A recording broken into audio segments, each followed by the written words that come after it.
everybody. This is Marc Hairapetian for the culture magazine Spirit, A Smile in the Storm, and the YouTube channel TheSpiritMeets. And really it's a pleasure to introduce you to three wonderful guys. Steph is also sitting here. This is Luiii Grossmann, actress. And you was can call me Louis. Louis, I call her Louis, and you. And of course, Mr. Ving Rhames. How are you guys doing? And we sit here for a boxer drama and chamber play, Uppercut. It's really wonderful. But Louis, my first question.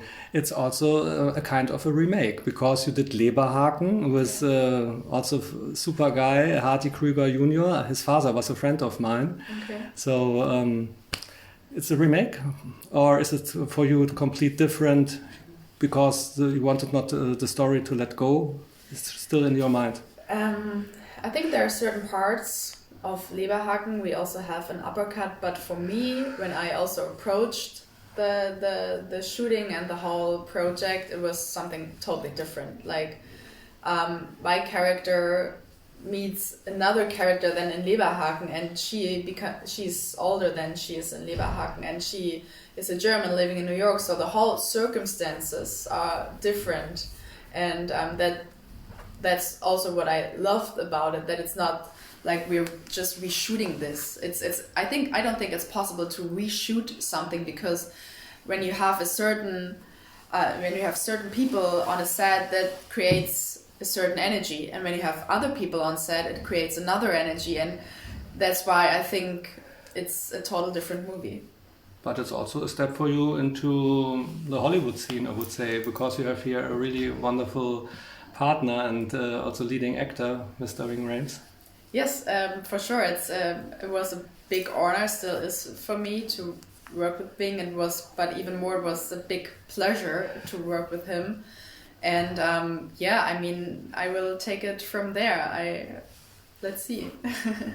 Mr. Rhames, did you watch Leberhaken before to prepare for your part? No, and I don't think Leberhaken was a black man, so it's very different. Yeah. Hardy looks really different to you, blonde hair.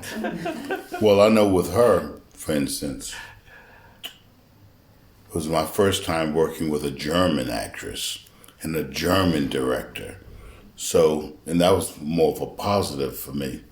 It got back to the basics of filmmaking, where it's not about money, it's not about Hollywood, it's about being creative and trying to make do with what you have, and sometimes expand on things with your creativity. Like Mission Impossible, we had 200 million.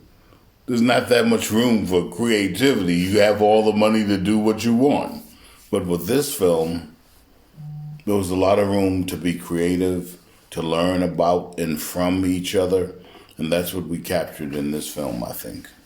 And you named it, first time you worked with a German actress, also director. And did you learn something German? And can you tell us? I didn't learn any German, but I just realized that this culture is different from my culture, and I had a lot to learn and to be available to.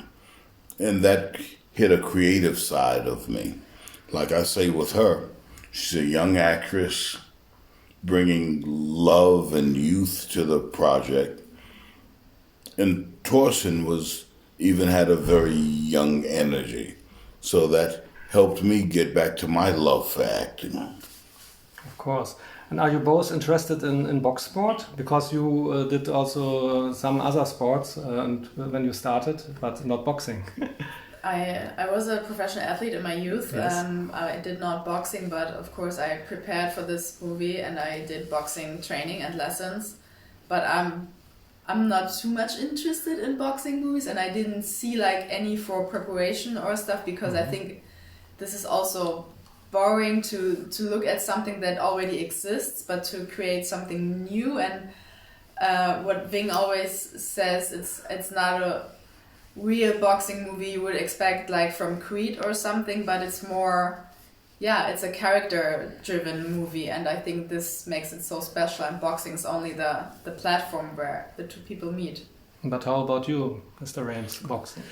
I think boxing is a backdrop in this movie. It's not about boxing. It's about two people who are strangers, who boxing brings them together but it's not about boxing. Like in this film, you see her dance semi with a punching bag. The punching bag is boxing. Her dancing in the gym, that's not boxing. So it has little elements of things that are very human that you will be affected by that have nothing to do with boxing. But you're interested in box sport in general? No, but I have done a couple of boxing films. Yes. And I trained with famous boxer Sugar Ray Leonard. Oh. And now my son is boxing. Wow, really? Yeah, my mother is crazy for boxing. I'm more for football, for soccer. But my mother loved boxing a lot, especially in the time of Muhammad Ali. She was crazy for him and stand always up in the night in Germany because we have time difference. And when I was a child, I had to box with her Yes. again. So, and I have some friends like Arthur Abraham. He was world champion. He's also Armenian. And in Germany, he was world champion. Oh. And also the Klitschkos I know. But I'm more for soccer. Well, I know, like, I did a movie called Don King Only in America. I met Mike Tyson. Oh, wow. Larry Holmes. Like, I know a lot of these guys because I was around them daily. Yeah. And Mike Tyson is not really that into boxing. If you sit down and talk to him, it was almost like boxing was a necessity in his neighborhood than him wanting to be a boxer. Yeah, cool, great story, anecdote. I'm interested. And you played so many roles, and of course, everybody knows you for Marcellus in Pulp Fiction, the Mission Impossible series. Last week with my mom, I watched in Hanover Out of Sight again. Oh wow! And it's really, I like it a lot. George She told you have a special favorite child of all of your films, or a number of. Whichever one I'm doing at the moment, that's my favorite. Uppercut. So Uppercut is my favorite. And can you imagine to go on with your cooperation, or that was it? You mean like Next film or something? You mean on the Uppercut brand or like On the Uppercut brand, but also maybe you have another plan for a film and Mr. Rhames is in. I mean, let's see. We we can figure that out. But there would be the possibility, like once people like it or we get the chance to fill the time gap actually between the first time layer in the film and the second time layer. So there would be a potential for a sequel, but it's not like something we really talk about concrete these days. But I think we focus on this baby now and then we move from there. Yeah. And why you both wanted to become an actor? I talked to many actors, and had also the honor half a year before he died to talk to Anthony Perkins, Psycho, you know. And I asked him. And I didn't even know he died. Yeah, he died a longer time ago. It was 59 years, and Wow. 30 years ago. I was 18 when I talked to him, and it was half a year before. And I asked him. He was super self-critical. He told me, Mark, it's for me self-therapy to be an actor, to understand the whole life and to fight with life. And others want to serve art. Some want to be famous. Why do you want to become an actor? Because God chose me to act. I didn't choose acting. God chose me to act. I had nothing to do with it. God chose me. So I followed God's advice. So you're religious, I think. So or not? No, I'm not religious, but I do believe in God. And I have studied different religions, but I really put my life in God's hands. I try to let go and let God. I don't need to do anything. I just have to let God. So there was not an alternative plan to do something else? No. Okay. Whatever God wants me to do, I'm cool with. And how about you?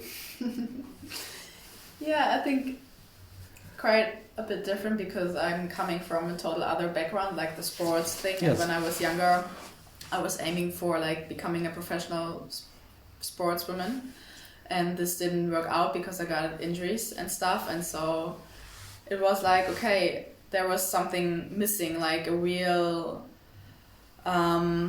something I love to do in my life, and I found this in acting, and I thought of, okay, if this could be the thing that I love and I can make it my job, this would be like the best thing, because so many people don't like their jobs or they complain about whatsoever, and if you do what you love and you, in the best case, get paid for it, I mean, this is such a privilege.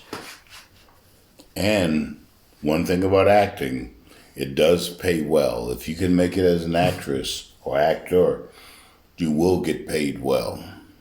You have to get to a certain level first. And but I'll tell you, when I did Pulp Fiction, all of us made $150,000 per week for 2 weeks. All of us. Bruce Willis, Sam Jackson, John Travolta. Now, for me, just coming out of school, $150,000 for a week was good money. So that's what I'm saying. Acting, there are a lot of instances where at a young age, when I did my first TV series, I was making like $65,000 a week. Who makes that kind of money? What profession can you make $65,000 in a week and you're just starting out? Well, that's what I was making. So that's why I always say maybe athletes can make $65,000, but most of us can't. Yeah, Quentin did a fair deal with all of you. Yes. But could you imagine when you played Marcellus that this film would be a cult movie and it will also change your life in that way that you become worldwide famous? A cult star. You're also a cult star. No. No. You get offered a job, you sign the contract, you do the work. Whatever happens, happens. You don't know. Mm-hmm. So in that case, that one turned out well. Quentin also gave us all 1 point of the film. Soundtrack, everything, he gave us 1 point. So today, in residuals, I get about $150,000 a year from Pulp Fiction. Mm-hmm. Well, I'm sitting at home not doing anything. Cool. And in Mission Impossible, you are a computer expert. Are you, in your real life, also interested in computer or not? Not really, no. No? Internet or something is good for you? Not really, no. She's good for me.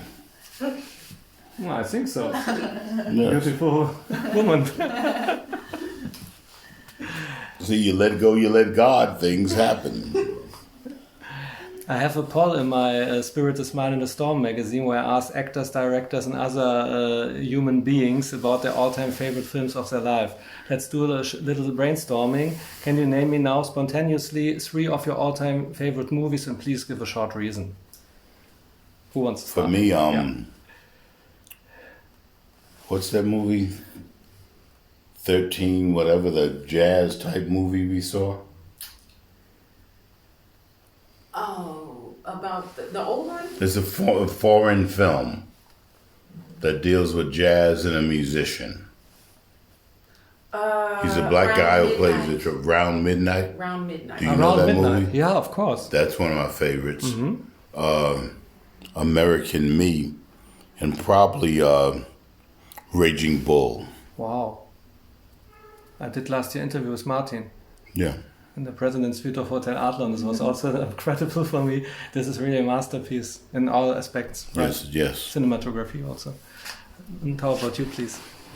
I find these questions really hard because, I now get to see all these movies, like the classic movies I haven't seen when I was young, because when I was young I was interested in Harry Potter and stuff. Sure. And I would, even if this is cheesy, but I grew up with Harry Potter, so it has to be on the list. I'm so sorry about that.